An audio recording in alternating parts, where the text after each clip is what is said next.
এই মাসটি হলো রজব মাস। এই রজব মাসটা এটা আল্লাহ তাআলার নিকটে সম্মানিত একটা মাস, দামি একটা মাস। 12 মাসে এক বৎসর, 12 মাসে যে এক বৎসর। আল্লাহ রাব্বুল আলামিন বলেন, পৃথিবী সৃষ্টির শুরু থেকেই আমি আল্লাহ তাআলার নিকটে মাসের গণনা হলো 12। ইন্না ইদ্দাতাশ শুহুরি ইনদাল্লাহি 12 শাহরান ফি কিতাবিল্লাহ ইয়াওমা খালাকাস সামাওয়াতি ওয়াল আরদ।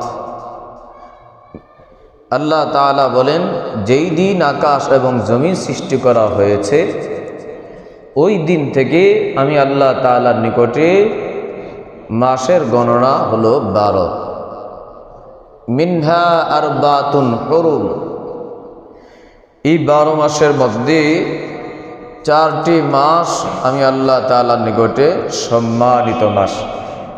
আরবাতুন হুরুম, 4টি মাস সম্মানিত মাস। যালিকা দ্বীনুল কাইয়্যিম, এটাই সুপ্রতিষ্ঠিত বিধান। ফালা তাজলিমু ফীহিন্না আনফুসাকুম, আল্লাহ তাআলা বলেন, তোমরা এই 4 মাসে নিজের নফসের উপর জুলুম করবা না। 4 মাসে নিজের নফসের উপর জুলুম করবা না। সম্মানিত যে 4 মাস, সম্মানিত 4 মাসকে কি? জিলকাদা, জিলহজ, মুহররম, একসাথে লাগা 3 মাস। জিলকাদা, জিলহজ, মুহররম। আরেকটা মাস হলো রজব মাস। এই 4 মাস আল্লাহ তাআলার নিকটে সম্মানিত। আহকামুল কুরআন একটা কিতাব আছে, ও কিতাবের মধ্যে আবু বকর জাসসাস রহমতুল্লাহি আলাইহি লিখেন, ফালা তাজলিমু ফীহিন্না আনফুসাকুম, এই আয়াতের ব্যাখ্যা লিখেন, এই আয়াত থেকে বোঝা যায়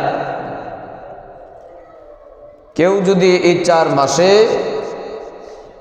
আমল থেকে পেছনে থাকে তাহলে সে নিজের নফসের উপর জুলুম করলো। আমল থেকে যদি পিছনে থাকে, নেক আমল থেকে যদি পিছনে থাকে, তাহলে সে নিজের নফসের উপর জুলুম করলো। আর কেউ যদি নেক আমলের ক্ষেত্রে যদি নেক আমল বেশি বেশি করে, তাহলে এই 4 মাসের নেক আমলের বদৌলতে, বরকতে আল্লাহ রাব্বুল আলামিন বাকি 8 মাসে ইবাদত করার তৌফিক দান করবেন। সুবহানাল্লাহ। এই আয়াতের ইশারা ইঙ্গিত থেকে এটা বোঝা যায়। আবু বকর জাসসাস রহমতুল্লাহি আলাইহি বলেন, এই 4 মাসের ভিতরে কেউ যদি গুনাহ থেকে বেঁচে থাকে, বাকি 8 মাস আল্লাহ তাআলা গুনাহ থেকে বাঁচার তৌফিক দান করবেন। সুবহানাল্লাহ। জন্য এই মাসটি হলো দামি মাস। আল্লাহ তাআলা বলেন, তোমরা 4 মাসে নফসের উপর জুলুম করবা না। জুলুম করবা না মানে আমল থেকে পিছনে থেকে জুলুম করবা না, গুনাহ করে নফসের উপর জুলুম করবা না। এই 4 মাস সম্মানিত বিদায় 4 মাসের মধ্যে নেক আমল করলো, যে নেক আমল করবে সেও সম্মানিত হবে। এই 4 মাসটা দামি, তার মধ্যে রজব মাস, এই রজব মাসটাও দামি। এমনকি রজব মাস সহ 2 মাস পরেই দামি আরেকটা মাস আসতেছে, মাহে রমাদান। মাহে রমাদান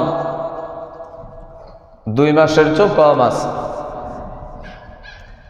2 দিন কম আছে মাহে রমজান আসার। মাহে রমজানও যেহেতু কাছাকাছি, এই জন্য